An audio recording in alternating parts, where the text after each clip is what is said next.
जब जहांपना समय समय पर बीरबल को अनेक उपहार देने लगे तो इसे देखकर अनेक दरबारियों के सीने पर सांप लौटने लगा।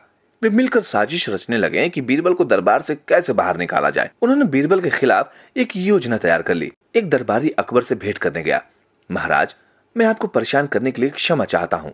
हो सकता है कि आपको सुनने में अच्छा ना लगे, पर मेरे पास आपको इस बात को बताने के सिवा कोई दूसरा उपाय है ही नहीं।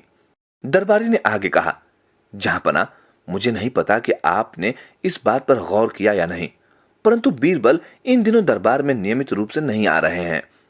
अकबर को यह देखकर बहुत बुरा लगा कि दरबारी उनके प्रिय बीरबल के बारे में उन्हें भड़काने की कोशिश कर रहा था, परंतु वे चुप रहे क्योंकि वे पहले दरबारी की सारी बात सुनना चाहते थे।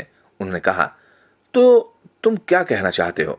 दरबारी ने कहा, जहांपना, मैंने सुना है कि बीरबल इन दिनों जादू करना सीख रहे हैं और उन्हें आने वाले समय के लिए भविष्यवाणी करना भी आ गया है। ज्यों ही दरबारी ने अपनी बात समाप्त की तो अकबर ने उसे वापस भेज दिया और अगले दिन का इंतजार करने लगे। अगले दिन जब दरबार में सभी अपने अपने स्थान पर आकर बैठ गए तो अकबर ने बीरबल को अपने सामने बुलवाया और बोले, मैंने सुना है कि तुम जादू करना सीख रहे हो। यही वजह है कि तुम आजकल दरबार में भी सही समय पर नहीं आ रहे और अवकाश भी लेने लगे हो। तुम्हें दरबार में जादू का एक करतब दिखाना होगा। देखे तो कि तुमने अब तक सीखा क्या है। अकबर के सुर में थोड़ी सी नाराजगी थी जो बीरबल से छिपी नहीं रही। अकबर आगे बोले, तुम्हें अपने जादू से मेरी खोई हुई अंगूठी का पता लगाना होगा। बादशाह पहले से ही अपनी अंगूठी एक दरबारी के हाथों में सौंप चुके थे। अब बीरबल को समझ आ गया कि हो न हो यह दरबारियों की साजिश है।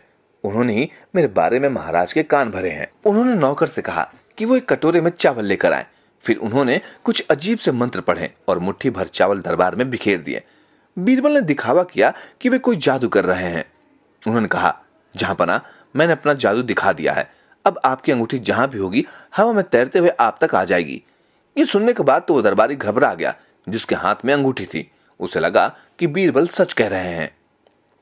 उसने अपनी मुट्ठी कसकर बंद कर ली ताकि अंगूठी उड़ न जाए। उसके चेहरे से घबराहट साफ झलक रही थी जिसे बीरबल ने आसानी से पकड़ लिया। अब वे जानते थे कि अंगूठी किसके पास थी। बीरबल ने दरबारी से आकर कहा कि अंगूठी उसके पास है। सभी जलनखोर दरबारी अपना समूह लेकर रह गए और अकबर एक बार फिर अपने प्रिय मंत्री से प्रभावित हो गए।